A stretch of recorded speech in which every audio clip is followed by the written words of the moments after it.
नमस्कार बच्चों, विद्या मंदिर हिंदी में आपका स्वागत है। बच्चों, मैंने अपनी पिछली वीडियो में आपको कवि कुलगुरु कालिदास इस पाठ के कुछ गद्यांशों का अनुवाद तथा प्रश्नोत्तर बताए थे। चलिए आज मैं शेष गद्यांशों का अनुवाद तथा प्रश्नोत्तर आपको बता रही हूँ। रघुवंशम कुमार संभवंच तस्य महाकाव्य द्वयम। रघुवंश और कुमार संभव इनके दो महाकाव्य हैं। मेघदूतम ऋतुसंहारस्य खंड काव्य। मेघदूत और ऋतुसंहार खंड काव्य हैं। मालविकाग्निमित्रम विक्रमो उर्वशीयम अभिज्ञान शाकुंतलंच नाटकानि सन्ति। मालविकाग्निमित्रम विक्रमोर्वशीयम अभिज्ञान शाकुंतलम यह नाटक है। तत्र रघुवंशम नाम महाकाव्यम कवि कुलगुरुः सर्व अतिशायिनी कृतिरस्ति। यहाँ रघुवंश नाम का महाकाव्य कवि कुलगुरु का सबसे अधिक श्रेष्ठ कृति है। अस्मिन् महाकाव्ये दिलीपाद आरभ्य अग्निवर्ण पर्यन्तं इक्ष्वाकुवंश अवतंश भूतानां नृपतीनाम अवदान निरूपणम अस्ति। अस्मिन् महाकाव्य इस महाकाव्य में राजा दिलीप से लेकर अग्निवर्ण तक इक्ष्वाकु वंश के सभी राजाओं की उदारता का निरूपण है। देखिए बच्चों, इस गद्यांश की प्रमुख विशेषता यह है कि इसमें प्रमुख रूप से यह बताया गया है कि कालिदास की प्रमुख रचनाएं कौन सी थी। यह आपको विशेष रूप से ध्यान रखनी है कि इनके महाकाव्य दो थे, रघुवंश और कुमार संभव, और इनके खंड काव्य दो थे, मेघदूत और ऋतुसंहार, और तीन नाटक थे, मालविकाग्निमित्रम, विक्रमोर्वशीयम तथा अभिज्ञान शाकुंतलम। इनसे संबंधित अनेक प्रकार के घूम घूम कर प्रश्न आपके एग्जाम में आते हैं। देखिए अब कुछ प्रश्न इसमें जो दिए गए हैं वो बताती हूँ आपको। महाकवि कालिदासस्य कति नाटकानि सन्ति। महाकवि कालिदास के कितने नाटक हैं? तो आपको बताना है 5, 3, 6 या 7। तो इनके कितने नाटक हैं? 3 नाटक हैं। अभी आपको हमने बताया कि इनके 3 नाटक हैं, मालविकाग्निमित्रम, विक्रमोर्वशीयम और अभिज्ञान शाकुंतलम। अगला प्रश्न देखिए, इसी प्रकार से आपसे पूछा जा सकता है कि इनके कितने महाकाव्य हैं या इनके कितने खंड काव्य हैं। तो उनका सही उत्तर आपको याद रखना है। ऋतुसंहारः कृति अस्ति। ऋतुसंहार कृति है, खंड काव्य है, महाकाव्य है, नाटक है या आलेख है। तो यह है खंड काव्य। कस्मिन् महाकाव्ये नृपतीनाम निरूपणम अस्ति। किस महाकाव्य में राजाओं का निरूपण किया गया है? कुमार संभव में, मेघदूत में, रामचरित में या फिर रघुवंश में। तो सही उत्तर है रघुवंश में।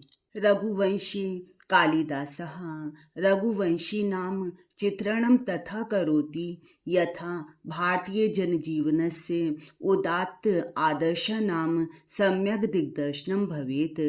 रघुवंश में कालिदास रघुकुल में उत्पन्न राजाओं का चित्रण इस प्रकार करते हैं जिससे भारतीय जनजीवन के उदात्त आदर्शों का सम्यक दिग्दर्शन हो सके। रघुकुल जहाँ राजानः प्रजा क्षेमाय बलिम आहरन। रघुकुल में उत्पन्न राजा प्रजा के कल्याण के लिए बलिम आहरण कर लेते थे। मित संयत भाषिणस्ते सदा सत्यनिष्ठा आसन। मित संयत भाषिणस्य कम और नपातुला बोलने वाले वे सदा सत्यनिष्ठ थे। यशस् कामास्ते तदर्थम प्राणानामपि त्यक्तुम सदैव उद्यता अभवन। यश की कामना करने वाले वे उसके लिए प्राणों का भी त्याग करने के लिए सदैव उद्यत रहते थे, सदैव तैयार रहते थे। केवलम संत्यते अर्थे ते गृह मेधिनो बभूव। केवल संतान की प्राप्ति के लिए वे गृहस्थ होते थे। शैशवे विद्यार्जनम यौवने रंजनम वार्धक्ये मुक्ति अर्थम मुनिवद आचरणम तेषां व्रतम आसीत्।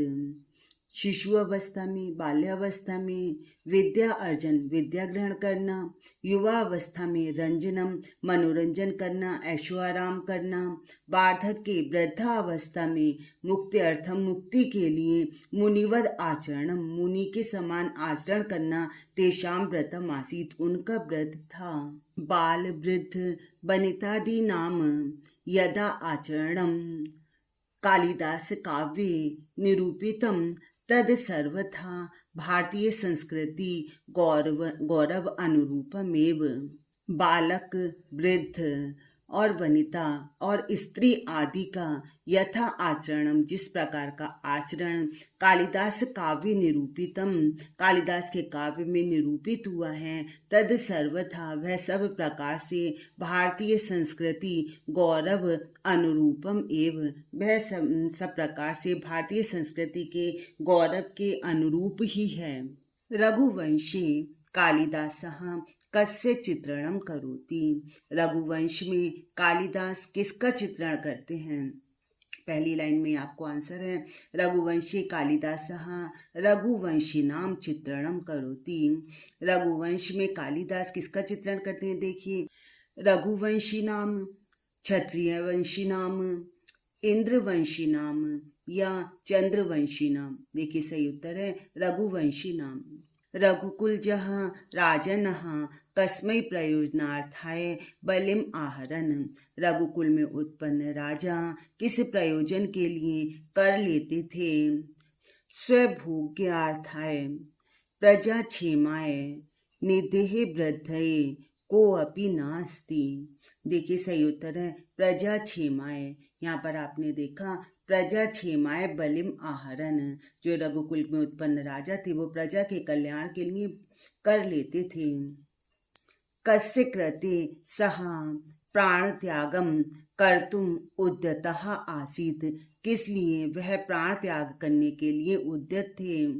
जीवनाय यशस्य कामनाया न कोऽपि, सही उत्तर है यशस्य। देखिए ऊपर बताया गया था कि यशस्य कामस्ते, कि यश की कामना के लिए वह अपने प्राणों की भी परवाह नहीं करते थे। देखिए बच्चों, मैं इन प्रश्नों के अतिरिक्त आपको परीक्षा के लिए कुछ अन्य महत्वपूर्ण प्रश्न बताती हूँ। देखिए, कविकुल गुरु के नाम से प्रसिद्ध है। कौन प्रसिद्ध है कविकुल गुरु के नाम से? महाकवि कालिदास। कालिदास का नाटक नहीं है।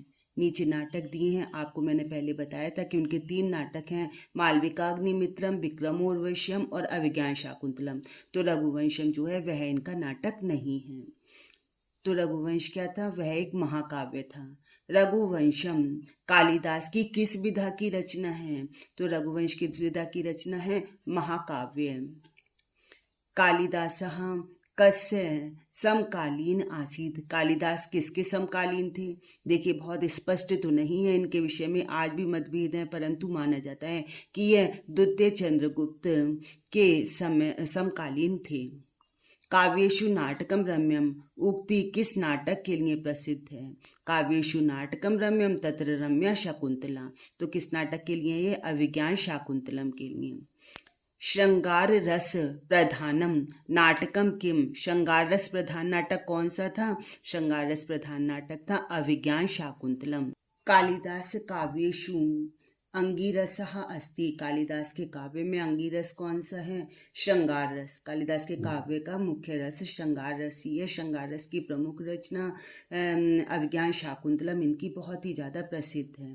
कनिष्ठिका अधिष्ठितः कवि ही अस्ति, कनिष्ठिका अंगुली पर अधिष्ठित कवि कौन से हैं? महाकवि कालिदासः। कालिदासस्य सर्वश्रेष्ठ नाट्यकृति ही अस्ति, कालिदास की सर्वश्रेष्ठ नाट्यकृति कौन सी है? वह है अभिज्ञान शाकुंतलम। बच्चों, मैंने इससे पहले अपनी 2 वीडियो में भी आपको कविकुल गुरु कालिदास इस पाठ के अत्यंत महत्वपूर्ण गद्यांशों का अनुवाद तथा महत्वपूर्ण प्रश्नोत्तर बताए थे। आपको यह प्रश्नोत्तर तथा गद्यांशों का अनुवाद अच्छी प्रकार से समझ आया होगा। मेरी वीडियोस देखते रहिए, लाइक और शेयर करते रहिए। चैनल सब्सक्राइब नहीं किया है तो सब्सक्राइब भी अवश्य कीजिए। धन्यवाद।